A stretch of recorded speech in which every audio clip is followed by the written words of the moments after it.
Hi guys, welcome back to my YouTube channel that is ಫಬ್ನಾಸ್ tutorial. So ನೀವಿಲ್ಲಿ ನನ್ನ ಚಾನಲ್ಗೆ ಸಬ್ಸ್ಕ್ರೈಬ್ ಆಗಿಲ್ಲ ಅಂದರೆ ಪ್ಲೀಸ್ ಸಬ್ಸ್ಕ್ರೈಬ್ ಆಗಿ, ವೀಡಿಯೋಸ್ನ ಲೈಕ್ ಮಾಡಿ, ಶೇರ್ ಮಾಡಿ, ಹಾಗೆ ಕಮೆಂಟ್ ಮಾಡಿ. ಸೊ ಇವತ್ತು ನಾನು ಮಾಡ್ತಿರೋ ಸಬ್ಜೆಕ್ಟ್ ಯಾವುದು ಅಂದರೆ ಕಾರ್ಪೊರೇಟ್ ಅಕೌಂಟಿಂಗ್ ಅಂತ ಹೇಳಿ. ಅದರಲ್ಲಿ ಚಾಪ್ಟರ್ 1 ಬಂದುಬಿಟ್ಟು issue of shares and buyback ಅಂತ ಹೇಳಿ. ಇದರಲ್ಲಿ ಪ್ರಾಬ್ಲಮ್ 1ನ ಎಕ್ಸ್ಪ್ಲೈನ್ ಮಾಡ್ತಿದ್ದೀನಿ. ಆಲ್ರೆಡಿ ನಾನು ಫಾರ್ಮೆಟ್ನ ಎಕ್ಸ್ಪ್ಲೈನ್ ಮಾಡಿದೆ. ಬಿಕಾಸ್ ನಿಮಗೆ ಫಾರ್ಮೆಟ್ ಗೊತ್ತಿಲ್ಲ ಅಂದರೆ ಈ ಒಂದು ಪ್ರಾಬ್ಲಮ್ ನಿಮಗೆ ಪ್ರಾಪರಾಗಿ ಅರ್ಥ ಆಗಲ್ಲ. ಓಕೆನಾ? ಸೊ ಒಂದ್ಸತಿ ಫಾರ್ಮೆಟ್ನ ನೋಡ್ಕೊಂಡು ಬನ್ನಿ, ನೆಕ್ಸ್ಟ್ ಈ ಒಂದು ವಿಡಿಯೋನ ನೋಡಿ. ಬಿಕಾಸ್ ನಿಮಗೆ ಕಂಟಿನ್ಯೂಷನ್ ಅನ್ನೋದು ಪ್ರಾಪರಾಗಿ ಸಿಗುತ್ತೆ ಅನ್ನೋ ಒಂದು ರೀಸನಿಂದ. ಓಕೆನಾ? ನಾವು ಡೈರೆಕ್ಟಾಗಿ ಪ್ರಾಬ್ಲಮ್ನ ನೋಡೋದಾದರೆ ಇಲ್ಲಿ ಏನು ಕೊಟ್ಟಿದ್ದಾರೆ ಅಂದರೆ, Ashok limited issue 20,000 equity shares of ₹10 each. ಅದರಲ್ಲಿ ಅಂದರೆ ಏನು, ಇಲ್ಲಿ ಅಶೋಕ್ ಲಿಮಿಟೆಡ್ ಅನ್ನೋರು 20,000 ಈಕ್ವಿಟಿ ಶೇರ್ಸ್ನ ಒಂದು ಶೇರ್ ವ್ಯಾಲ್ಯೂ ಬಂದುಬಿಟ್ಟು ₹10 ಹಂಗೆ ಇಶ್ಯೂ ಮಾಡ್ತಿದ್ದಾರೆ. ಓಕೆನಾ? ಇಲ್ಲಿ ಟೋಟಲ್ ನಂಬರ್ ಆಫ್ ಶೇರ್ಸ್ ಎಷ್ಟಿದೆ? 20. ಬಟ್ ಒಂದು ಶೇರ್ ವ್ಯಾಲ್ಯೂ ಎಷ್ಟಿದೆ? ₹10 ಅಂತ ಇಲ್ಲಿ ಹೇಳ್ತಿದ್ದಾರೆ. ಓಕೆನಾ? ಈ ₹10 ಯಾವುದಕ್ಕೆಲ್ಲ ಡಿವೈಡ್ ಆಗಿದೆ ಅಂದರೆ ₹10 ಆನ್ ಅಪ್ಲಿಕೇಶನ್ ಅಂತೆ. ಅಪ್ಲಿಕೇಶನ್ ಅಮೌಂಟ್ ಎಷ್ಟಿದೆ? ₹2. ಅಲಾಟ್ಮೆಂಟ್ ಅಮೌಂಟ್ ಎಷ್ಟಿದೆ? ₹4.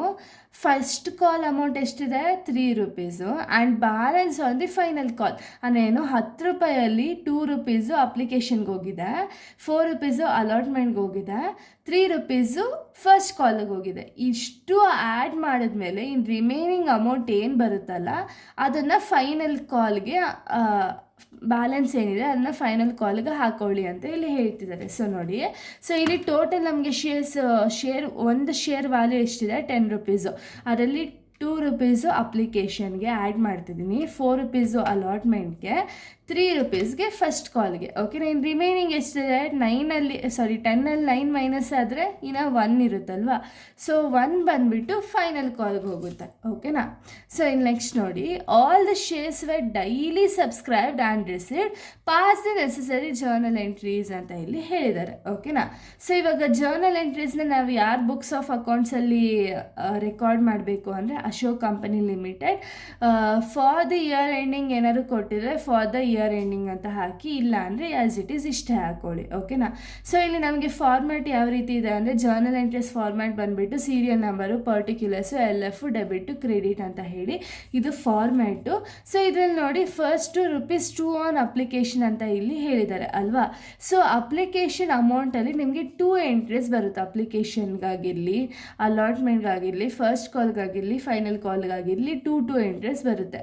ಸೊ ಇಲ್ಲಿ ಅಪ್ಲಿಕೇಶನಲ್ಲಿ ಫಸ್ಟ್ ಎಂಟ್ರಿ ಏನು ಬರುತ್ತೆ?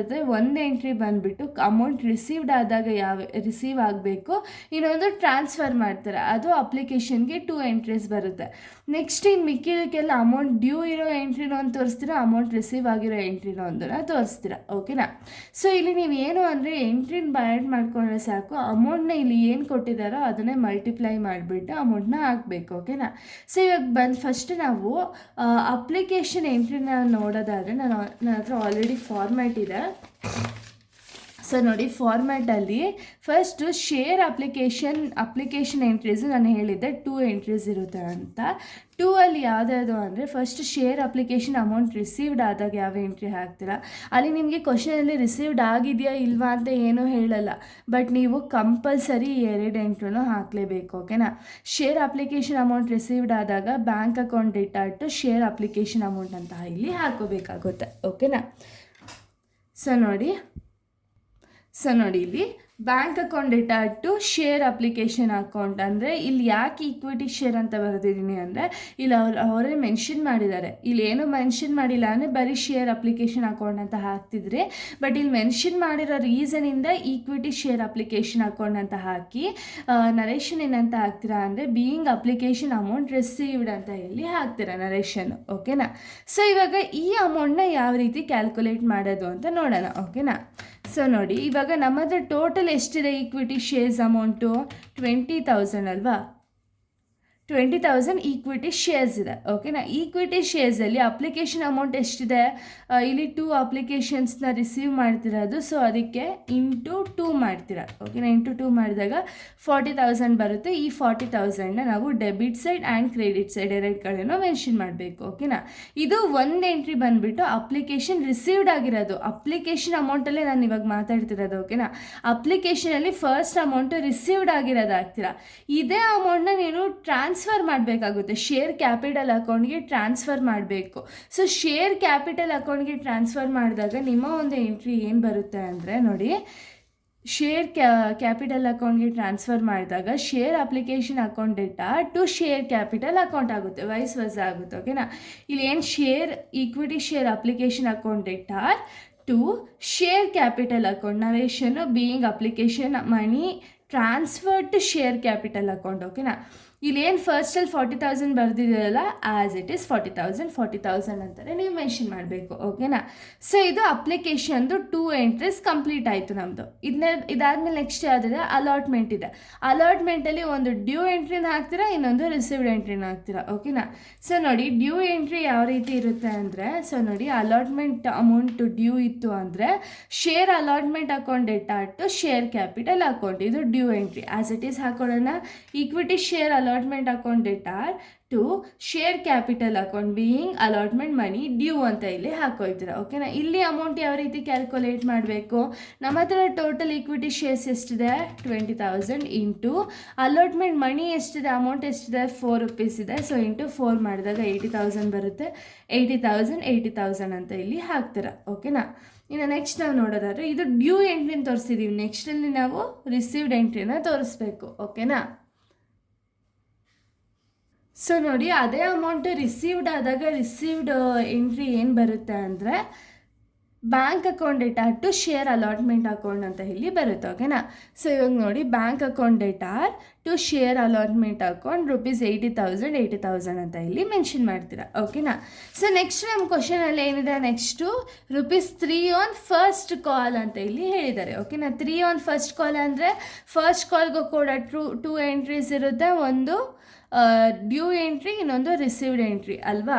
ಸೊ ಡ್ಯೂ ಎಂಟ್ರಿನ ಯಾವ ರೀತಿ ಬರೀಬೇಕು ನಾವು, ಆ್ಯಸ್ ಇಟ್ ಈಸ್ ನೀವು ಒಂದು ತಿಳ್ಕೊಂಡ್ರೆ ಸಾಕು, ಎಲ್ಲನೂ ಸೇಮೇ ಬರುತ್ತೆ. ಸೊ ನೋಡಿ ಡ್ಯೂ ಎಂಟ್ರಿ ಬಂದುಬಿಟ್ಟು share call account data to share capital account. So equity share first call ಅಂದರೆ ಇಲ್ಲಿ ಅವ್ರು ಮೆನ್ಷನ್ ಮಾಡಿದ್ದಾರೆ ಫಸ್ಟ್ ಫೈನಲಾ ಅಂತ ಹೇಳಿ, ಸೊ ಅದಕ್ಕೆ ಫಸ್ಟ್ ಅಂತ ಹಾಕ್ತೀವಿ, ಇಲ್ಲ ಶೇರ್ಸ್ ಅಂತ ಮೆನ್ಷನ್ ಮಾಡಿದರೆ ಶೇರ್ ಅಂತಲೇ ಹಾಕ್ತೀರಾ. ಓಕೆನಾ, share account data to share capital account, ಇಲ್ಲೇನು ಮಾಡ್ತೀರಾ ನರೇಷನ್ನು being first call money due ಅಂತ ಇಲ್ಲಿ ಹಾಕ್ತೀರಾ. ಓಕೆನಾ, ಸೊ ಇಲ್ಲಿ ಎಷ್ಟು ರೂಪಾಯಿ ಕೊಟ್ಟಿದ್ದಾರೆ ಅಂದರೆ ಫಸ್ಟ್ ಕಾಲ್ಗೆ, ಸೊ ಫಸ್ಟ್ ಕಾಲ್ ಅಮೌಂಟ್ ಬಂದುಬಿಟ್ಟು ₹3 ಅಂತ ಇಲ್ಲಿ ಹೇಳಿದ್ದಾರೆ. ಸೊ ನಮ್ಮ ಹತ್ರ ಇರುವಂಥ ಈಕ್ವಿಟಿ ಶೇರ್ಸ್ ಎಷ್ಟಿದೆ 20,000 ಇಂಟು 3 ಮಾಡಿದಾಗ ನಿಮಗೆ 60,000 ಬರುತ್ತೆ. ಇದನ್ನು ಡೆಬಿಟ್ ಸೈಡ್ ಕ್ರೆಡಿಟ್ ಸೈಡ್ ಎರಡು ಕಡೆನೂ ಹಾಕ್ತೀರಾ. ಓಕೆನಾ, ಇದಾದಮೇಲೆ ಇದೇ ಅಮೌಂಟ್ ಡ್ಯೂ ಇರೋದನ್ನ ರಿಸೀವ್ಡ್ ಎಂಟ್ರಿನ ಹಾಕಬೇಕು. ರಿಸೀವ್ಡ್ ಎಂಟ್ರಿ ಏನಾಗುತ್ತೆ, bank account data to equity share first call account ಅಂತ ಹಾಕ್ಬಿಟ್ಟು being first call money received, ಇಲ್ಲಿ ಸೇಮ್ ಅಮೌಂಟೇ ಬರುತ್ತೆ 60,000 ಅಂತ ಇಲ್ಲಿ ಹಾಕೊಳ್ತೀರಾ. ಓಕೆನಾ, ಇದು ಫಸ್ಟ್ ಕಾಲ್ ಆಯಿತು. ಸೊ ಇನ್ನು ರಿಮೈನಿಂಗ್ ₹1 ಏನಿದೆಯಲ್ಲ, ಈ ₹1 ಅಥವಾ ಒಂದು ಶೇರ್ನ ಫೈನಲ್ ಕಾಲ್ ಅಂತ ಇಲ್ಲಿ ಹೇಳಿದ್ದಾರೆ, ₹1ನ ಫೈನಲ್ ಕಾಲ್ ಅಂತ ಹೇಳಿದ್ದಾರೆ. ಸೊ ಫೈನಲ್ ಕಾಲ್ಗೂ ಸೇಮ್ ಎಂಟ್ರೀಸೇ ಬರುತ್ತೆ, ಇಲ್ಲಿ ಫಸ್ಟ್ ಬದಲು ಇಲ್ಲಿ ಫೈನಲ್ ಅಂತ ಹಾಕ್ತೀರಾ, ಅಷ್ಟೇ changes. Equity share final call account data to equity share capital account being final call money due ಅಂತ ಹಾಕಿ, ಇನ್ನು ರಿಮೈನಿಂಗ್ ಎಷ್ಟಿದೆ 1 ಅಲ್ವಾ. ಸೊ 1ಗೆ 20,000 ಇಂಟು 1 ಮಾಡಿದಾಗ ನಮಗೆ ಎಷ್ಟು ಸಿಗುತ್ತೆ ಆನ್ಸರು 20,000 ಸಿಗುತ್ತೆ. ಓಕೆನಾ, ಸೊ 20,000 ಅಂತ ಹಾಕ್ತೀರಾ. ಅದೇ ಅಮೌಂಟ್ನ ರಿಸೀವ್ಡ್ ಆಗಿರೋ ಎಂಟ್ರಿನ ಹಾಕಬೇಕಾಗುತ್ತೆ. ರಿಸೀವ್ಡ್ ಎಂಟ್ರಿ ಬಂದುಬಿಟ್ಟು bank account data to equity share final call account ಅಂತ ಹಾಕಿ 20,000ಗೆ ಎಂಡ್ ಮಾಡ್ತೀರಾ. ಓಕೆನಾ, ಸೊ ಇಷ್ಟೇ ಈ ಪ್ರಾಬ್ಲಮ್ಮು. ಇದರಲ್ಲೇ ನಿಮ್ಗೆ ಏನಾಗುತ್ತೆ ಅಂದರೆ, ಇವಾಗ ನಾನು ಎಕ್ಸ್ಪ್ಲೇನ್ ಮಾಡಿರೋದು ಪಾರ್ ರಿಲೇಟೆಡ್, ಅಂದರೆ ಸೇಮೇ ಅಮೌಂಟ್ ಕೊಟ್ಟಿದ್ರೆ ಯಾವ ರೀತಿ ಏನು ಚೇಂಜಸ್ ಆಗೋಲ್ಲ. ಇದರಲ್ಲೇ ನಿಮಗೆ ಪ್ರೀಮಿಯಮ್ ಬರುತ್ತೆ, ಡಿಸ್ಕೌಂಟು ಬರುತ್ತೆ. ಓಕೆನಾ, ಒಂಚೂರ ಸ್ಲೈಟ್ ಚೇಂಜಸ್ ಅಷ್ಟೇ, ಎಲ್ಲದರಲ್ಲೂ ಏನು ಅಷ್ಟೊಂದು ಚೇಂಜಸ್ ಇರೋಲ್ಲ. ಸೊ ನಾನು ನೆಕ್ಸ್ಟ್ ವೀಡಿಯೋಗಳಲ್ಲಿ ನಾನು ಹೇಳ್ತಾ ಹೋಗ್ತೀನಿ ಪ್ರೀಮಿಯಮ್ ಕೊಟ್ಟಿದ್ರೆ ಯಾವ ರೀತಿ ಮಾಡಬೇಕು, ಡಿಸ್ಕೌಂಟ್ ಕೊಟ್ಟಿದ್ರೆ ಯಾವ ರೀತಿ ಮಾಡಬೇಕು ಅಂತ ಹೇಳಿ. ಇಲ್ಲಿಗೆ ಈ ಒಂದು ಪ್ರಾಬ್ಲಮ್ ಅನ್ನೋದು ಕಂಪ್ಲೀಟ್ ಆಗುತ್ತೆ. ನೆಕ್ಸ್ಟ್ ವೀಡಿಯೋದಲ್ಲಿ ನಾನು ಬೇರೆ ಒಂದು ಪ್ರಾಬ್ಲಮ್ನ ಎಕ್ಸ್ಪ್ಲೈನ್ ಮಾಡ್ತೀನಿ. So thank you guys, thanks for watching.